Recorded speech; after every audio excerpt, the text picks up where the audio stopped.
യാഥാർത്ഥ്യത്തിലേക്ക് കണ്ണു തുറക്കൂ. ഈ ശപിക്കപ്പെട്ട ലോകത്ത് ഒന്നും വിചാരിച്ചതുപോലെ നടക്കില്ല. എവിടെയൊക്കെ വെളിച്ചമുണ്ടോ അവിടെയൊക്കെ നിഴലുകളുമുണ്ട്. വിജയികൾ എന്നൊരു സങ്കല്പം ഉള്ളിടത്തോളം കാലം പരാജിതരുമുണ്ടാകും. സമാധാനം നിലനിർത്താനുള്ള സ്വാർത്ഥമായ ആഗ്രഹമാണ് യുദ്ധങ്ങൾക്ക് കാരണമാകുന്നത്. ആ വെറുപ്പാണ് സ്നേഹത്തെ സംരക്ഷിക്കാൻ ജനിക്കുന്നത്. അവ ഒന്നിനൊന്ന് വേർപെടുത്താനാവാത്ത വിധം ബന്ധപ്പെട്ടിരിക്കുന്നു.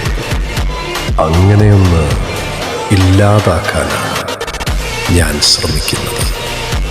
വിജയികൾ മാത്രമുള്ളൊരു ലോകം, സമാധാനം മാത്രമുള്ളൊരു ലോകം, സ്നേഹം മാത്രമുള്ളൊരു ലോകം.